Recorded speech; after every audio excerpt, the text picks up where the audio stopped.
Hey, how's it going? Welcome, welcome. Hello, everybody. What is tonight?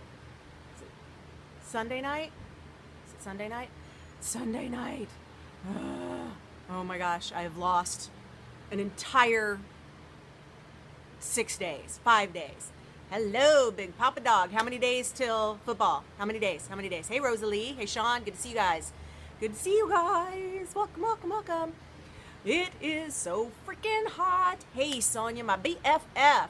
I am just completely melted in Santa Monica with less than 3 weeks. All right, woohoo, good dog. So excited. No, not yet, Rosalie, but I've been sitting on a couple of ice packs with fans going on, and we are starting now with the sun having just set to get a little cooler. 20 days till football. Oh my gosh, so excited. Yeah, go dogs. And so I decided I have got to do a Periscope broadcast because I seriously have not done one since Tuesday night. That's like forever ago. Sonia, it is really that hot because here at the beach we don't have air conditioning because you live at the beach. So why would you need air conditioning? And 90% of the year, 95% of the year, we don't. But today and for the past 4 or 5 days since Thursday, we have definitely needed AC. Gosh, this movie, it's American history.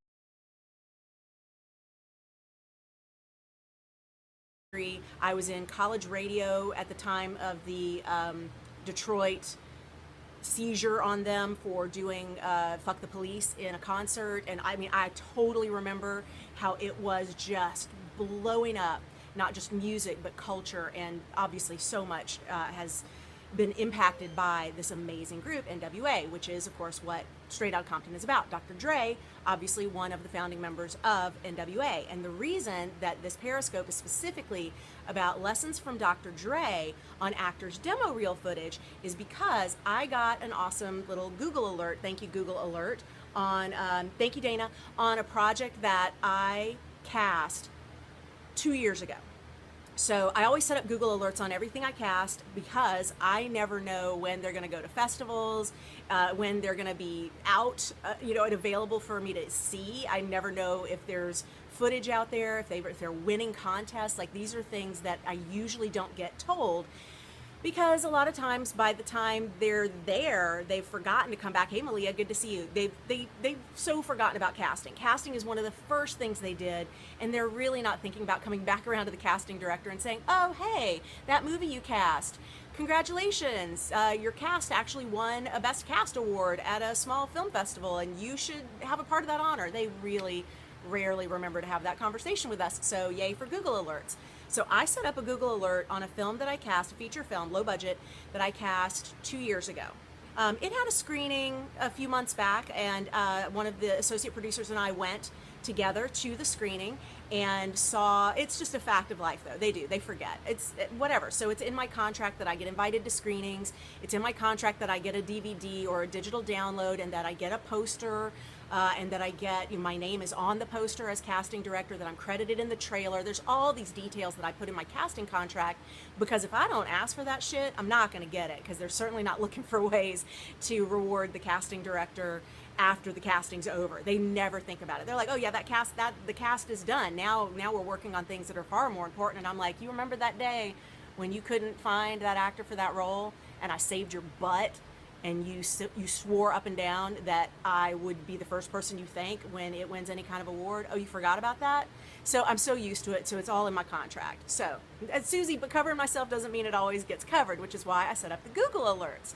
So I got a Google alert a couple days ago letting me know that this film I cast, for which I went to a screening, so I know that it has been finished, had appeared on an actor's IMDb with a demo reel. Meaning I got a Google alert that had the title of the film, and then it said demo reel, and it was a link to IMDb. And when I followed the link, it was to one of the actors that I cast in the project, and he had uploaded at his IMDb profile demo reel footage that included a scene from this movie. Boom! That means I know footage is now available. And considering I'm supposed to get a DVD or digital download of the completed project, that means it's time for me to make a little contact with the producers. So the first person I reach out to is my associate producer friend with whom I went to the screening, because she's the one that got me hooked up with the job. She's the one who introduced me to this team. And I figured, let me just check in with her first. Thanks, man. Appreciate it. And so I reached out to her, and her response was, what the actual fuck? Because she's been told for months there is no footage, no one will receive any footage, no one is happy with the final cut of the film, and even though we've had a screening, the executive producer is now taking it back over from the main producers, and the director has been completely relieved of any opinion about what it turns out to be, and they're recutting and recutting and recutting. And I was like, well, the fact that this actor's received footage means, and she's like, yes, it means that probably the executive producer, who was the writer of the film, and it was his vanity project, his baby, has decided what to let out to this particular actor. And this actor probably really kissed ass to get it. And I was like, great.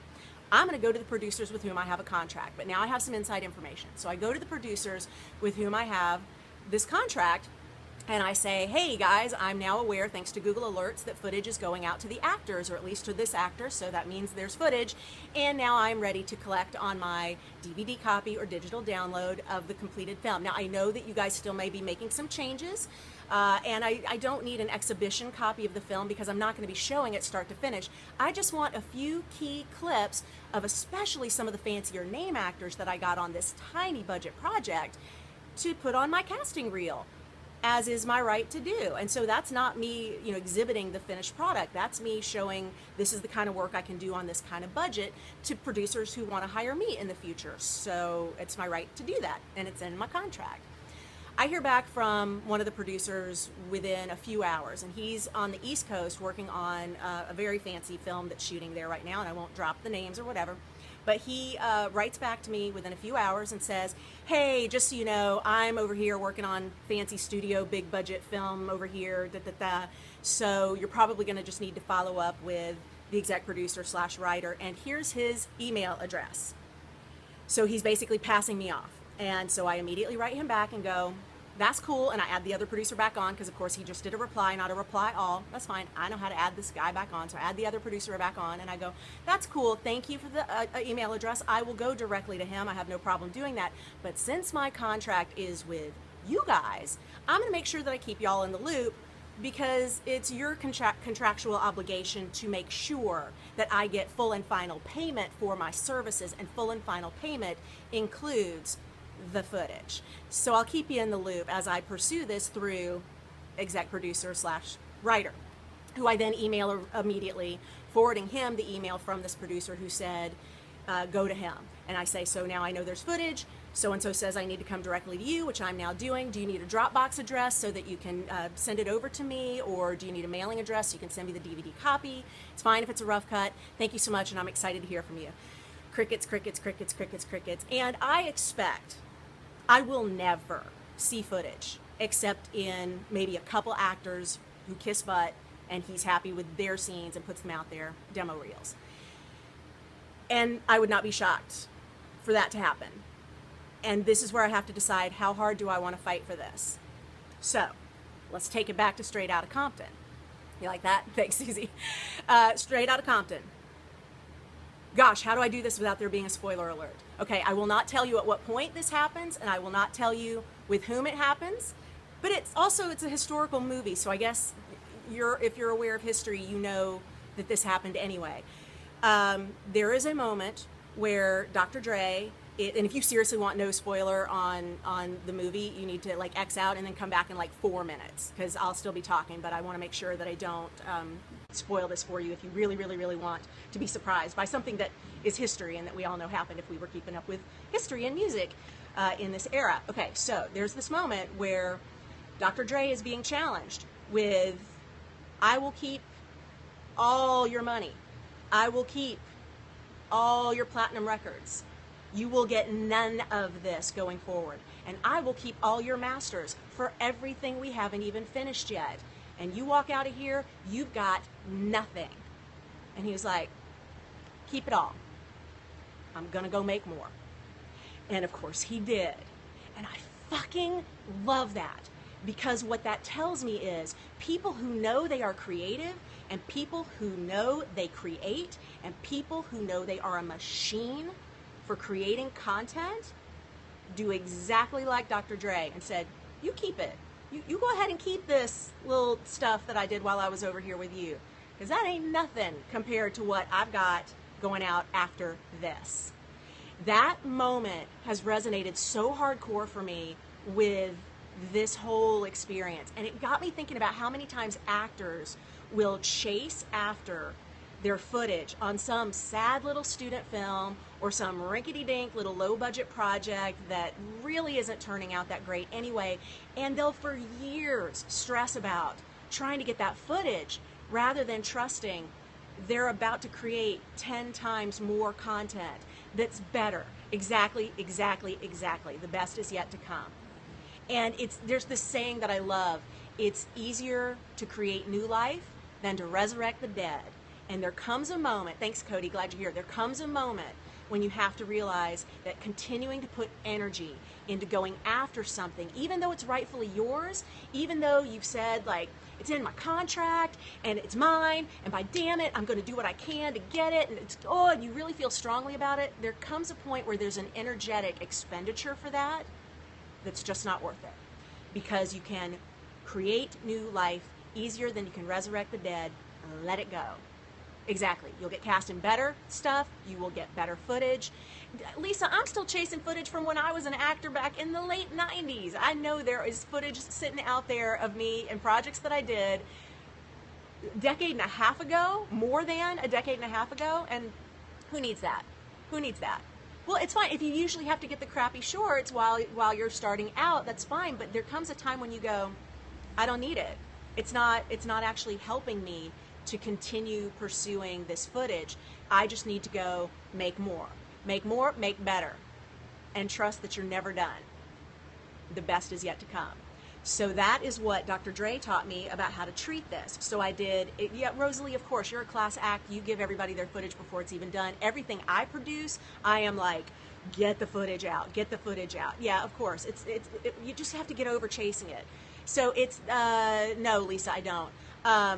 We could talk specifically about that. Making your own, Cody, that's right. That's the one way to make sure you will always get your footage is you shoot your own shit. Then you don't have to go follow up with anybody to get it.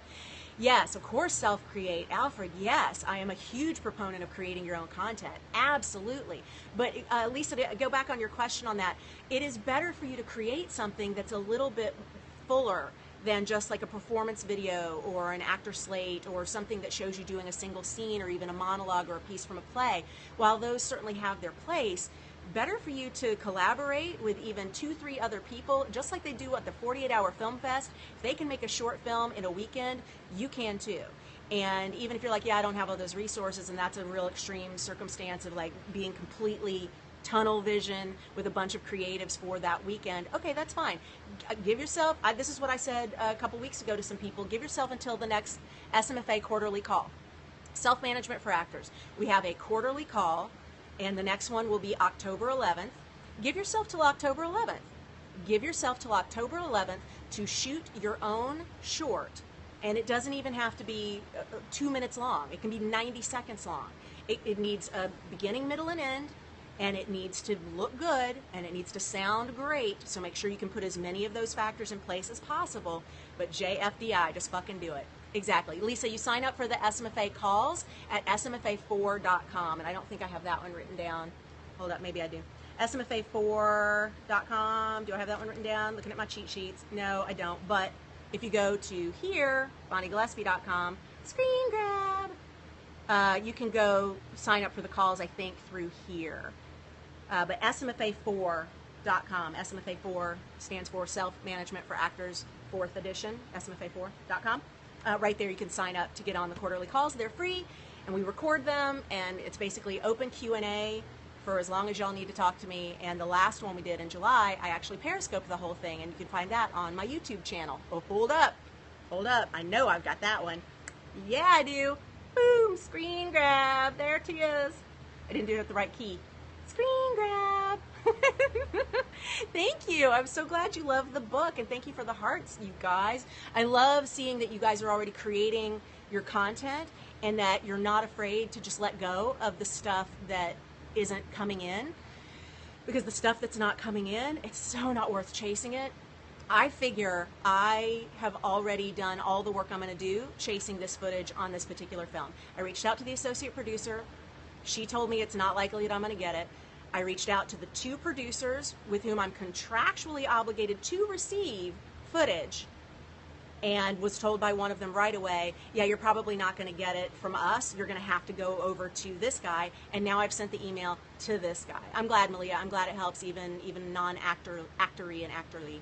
Then I reached out to this guy and I said, okay, get it to me. That's probably about all the work I'm going to put into it. And more importantly, it's probably all the energy I'm going to put into it. Even though you're not an entertainment person, you are a creative. Malia, I don't know many people who aren't creatives, you know? I know everybody should keep their word, but I don't run around telling everybody else how to have integrity. I figure I will have integrity, and I will surround myself with others who do. And when I learned, this was the first time I worked with this team, and when I learned that, you know, maybe they don't look out for me, I just know next time I don't need to work with them, or they get to pay an asshole tax. Yay, asshole tax. I actually will work for people a second time after they've burned me on a point of the contract, but they get to pay extra. Ding. I'm happy to keep working for them. I've just learned, oh, you're going to have to pay me for all that time. I'm going to have to come after y'all and chase my stuff. Yes, assholetax.com. I love it. Yes, my casting contract is what I call an asshole filter. And I charge an asshole tax for working with people that I know are going to cost me effort or work that is over and above what the job actually entails. I always say drama costs extra. Because there are some people, especially in creative industries, that feel they need drama in order to believe something's happening. And I remember one producer I worked with where I said, I don't mind putting out fires as a part of my job. I really don't. But bitch, you're setting them. Stop that. You're the producer. Stop setting fires just to see if I'll put them out. No. No, thank you. No. All right. Okay, so that's all I got on this. If you've not seen Straight Outta Compton, make it a priority right now. I am not kidding. Oh, y'all like that? Okay, good. Awesome. Awesome. Glad y'all like that. Seriously, go see it. Go see a matinee this week. Make time. Do you see how pink my ears are? This is how you can tell I'm getting overheated. It's now time for me to get another ice pack out. You're going to see it tomorrow. Charmaine, you will love it. It's like a little bit too long. And I'm going to say, and Keith and I were talking about this, the way to say it is, it's a little romanticized. And what I mean by that is there was a scene where we're watching the way the cops are treating the guys in the band.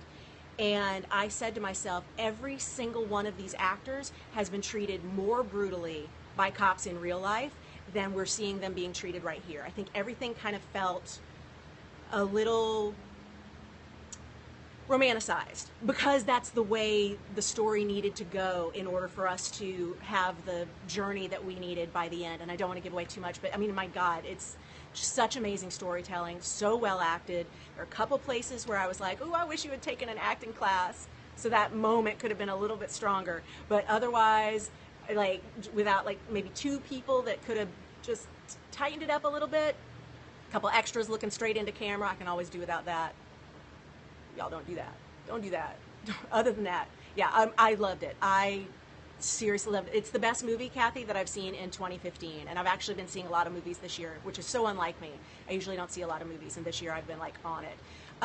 It's rated R. Yeah, it's definitely rated R. Oh my God, I've never seen more boobies or butt cheeks or even front girl parts. Lots and lots and lots of female nudity. Yeah, it's definitely rated R. Yeah, faux show. You know, Tremaine, I think we're going to see a couple award nominations for this one. I think it would be really tough not to see at least a couple.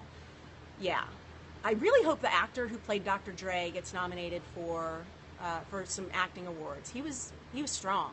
He was really strong.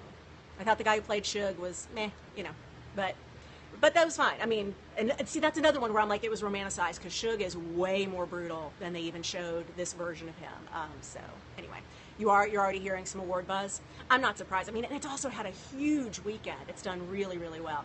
Yeah, Tiffany, we talked about it last night. Good to see you here. Yeah, awesome, awesome. Okay, so go see it. If you've already seen it, go see it again. And remember the Dr. Dre school of putting energy into your footage. Tremaine, that makes sense, because I saw a lot of people that I was like, that's a good natural performance, but with him, I felt he had craft to lean on. That makes perfect sense. Yeah, 56 million, I saw that too. Yes, go see it, support it. It's so good. And then see it again, and then see it again, and tell everybody how great it is, because it really is. And then remember, that's the whole point, the Dr. Dre school of how to spend your energy. Let him have it. Let him have it. Let him keep the footage. Don't chase it. Don't worry about it. You will go make more, and then go make more, because they can't stop you. If you're a creative, they cannot stop you. You will always create. So what are y'all going to create? Gonna do it? Gonna get out there? Start creating? Keep creating? Yes. Okay, awesome. All right, I'm going to spend a couple hours dropping in and watching what you guys are doing on Periscope, and also heading over to Blab to see what's going on. But first, I got to go ahead and cool myself down. You can see I'm getting a glow going, just sitting here like this. Love you, beautiful people. Thank you. It's good to see you. I hope to be back a little more frequently, hopefully after the weather cools down just a little bit over the next couple of days. Bye, y'all.